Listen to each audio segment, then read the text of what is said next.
السلام علیکم ورحمۃ اللہ تعالی وبرکاتہ۔ الصلاۃ والسلام علیک یا رسول اللہ صلی اللہ تعالی علیہ وسلم۔ اللہم افتح علینا حکمتک وانشر علینا رحمتک یا ذا الجلال والاکرام۔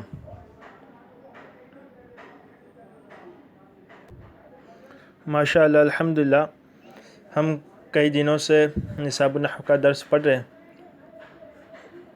ابھی ہماری بحث چل رہی ہے مرکبات سے، تو ہم نے شروعات کی تھی لفظ سے۔ لفظ کسے کہتے ہیں، اس کی دو قسمیں، موضوع، محمل، مہمل۔ پھر موضوع کی دو قسمیں، مفرد، مرکب۔ تو مفرد میں پھر ہم نے کافی لمبی بحث کی اسم کی تقسیمات کے متعلق۔ امید ہے کہ وہ سب آپ اس کو جس طرح میں نے بتایا تھا دہراتے رہیں، ایک ایک سبق کر کے، اس طریقے سے آپ اس کا اجرا بھی کرتے رہیں۔ پھر مرکبات کی بحث شروع ہوئی، تو اس میں مرکب کی دو قسمیں کی، مرکب تام، مرکب غیر تام۔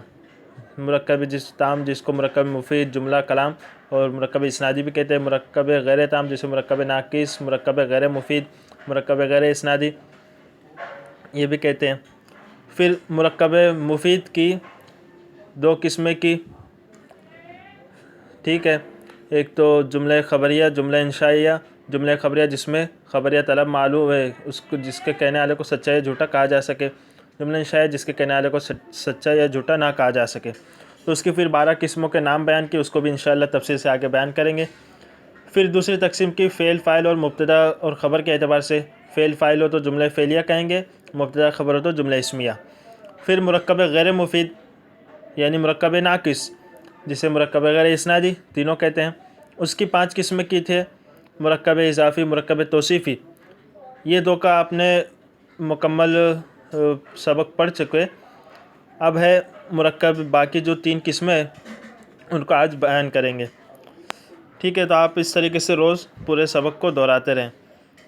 مرکب بینائی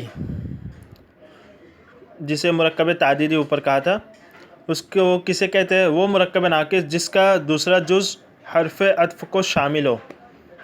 ایک بات یاد رکھیے گا، مرکب ناقص کی جتنی جو 5 قسمیں ہیں سب میں 2 جز ہوں گے، ٹھیک ہے۔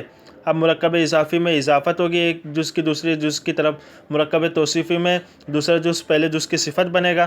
اب مرکب بنائی میں دوسرا جز حرف عطف کو شامل ہوگا، یعنی دوسرے جز کے ساتھ حرف عطف ملا ہوا ہوگا۔ اب وہ بات الگ ہے کہ وہ کچھ تعلیلات اور سب کی وجہ سے حذف کر دیا گیا ہے، اس کو انشاءاللہ ہم آگے پڑھیں گے، ٹھیک ہے۔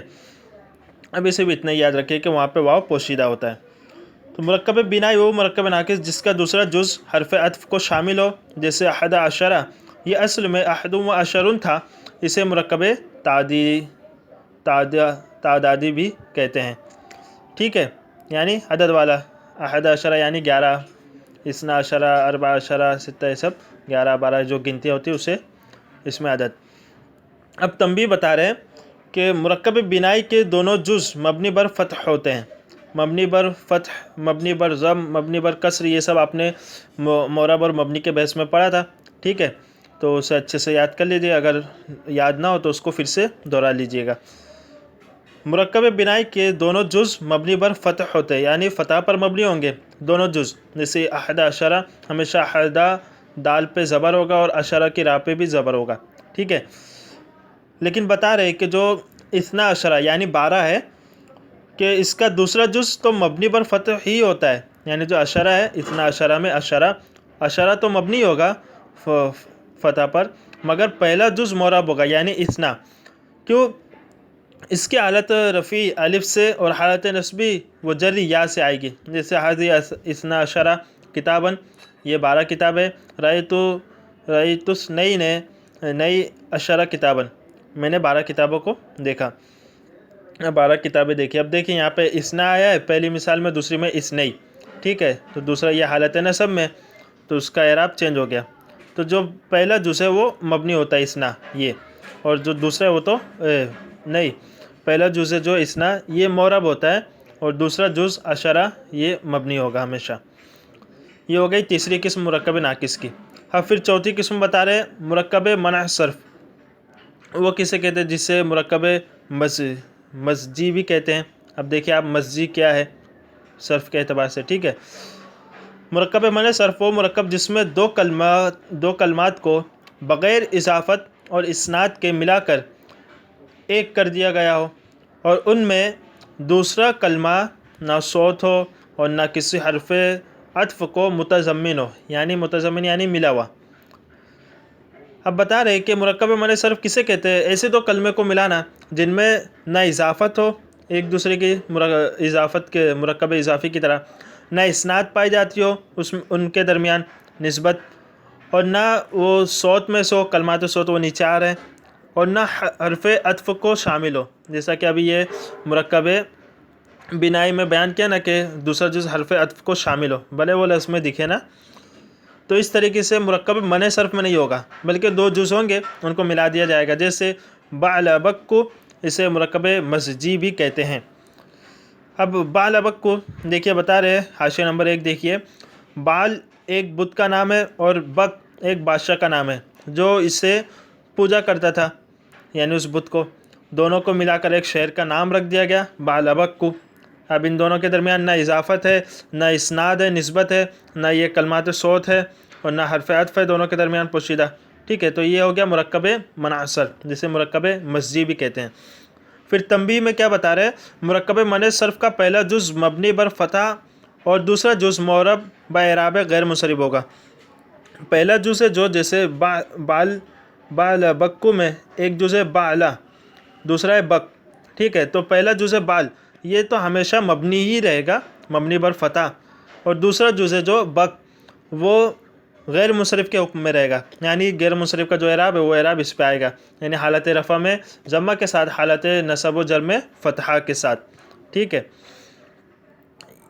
اب پھر بتا رہے مرکب صوتی کسے کہتے ہیں؟ وہ مرکب ناقص جس سے کسی جاندار کو بلایا جائے یا جاندار یا بے جان کی آواز کو نقل کیا جائے، جیسے نخ نخ اونٹ کی آواز، اونٹ کو بٹھانے کی آواز، جب اونٹ کو بٹھاتے ہیں اہل عرب تو وہ کہتے ہیں نخ نخ، اور غاق غاق کوے کی آواز نکالتے ہیں، کوے جیسے کرتا ہے۔ تو بتا رہے ہیں مرکب صوتی یعنی ایسے دو مرکب لفظ ہو جس سے کسی جاندار کو بلایا جائے۔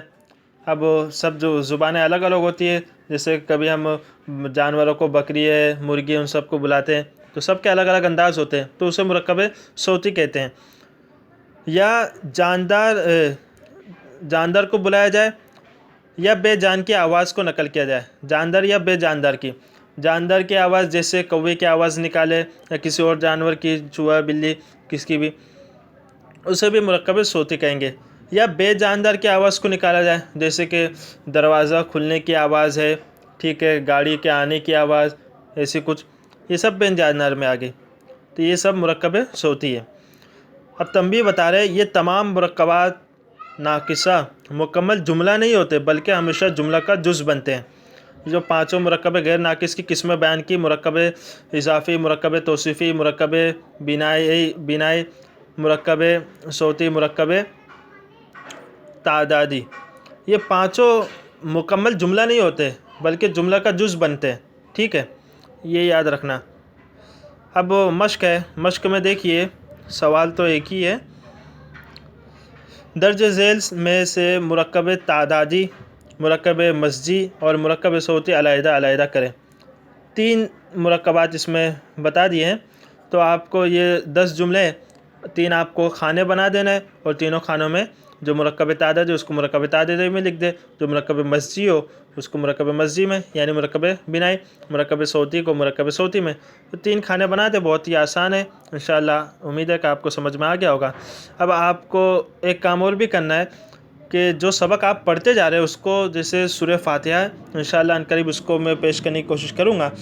سورہ فاتحہ اور دوسری بھی صورتیں ہیں، یا عربی کی کچھ کتابیں، چھوٹے چھوٹے واقعات، قصے، اس میں ان سب کا اجرا کرتے رہے کہ یہ لفظ کیا ہے، اسم ہے یا فعل ہے یا حرف ہے، پھر معرفہ ہے یا نکرہ ہے، مذکر ہے یا مؤنث ہے، معرب ہے یا مبنی ہے، پھر اس کی پوری تفصیل دیکھیے کہ یہ معرب ہے تو کیوں معرب ہے، معرب کی کون سی قسم سے، نکرہ میں ہے تو نکرہ کی کون سی قسم سے۔ اس طریقے سے پورے جو آپ سبق پڑھتے جا رہے روز اس کا اجرا کرتے رہے، تو انشاءاللہ امید ہے اس سے بہت زیادہ آپ کو فائدہ ہوگا، اور آپ کے سبق ہے جو ازبر ہوتے جائیں گے۔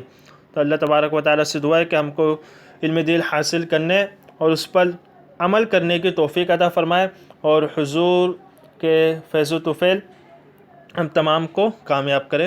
السلام علیکم ورحمۃ اللہ۔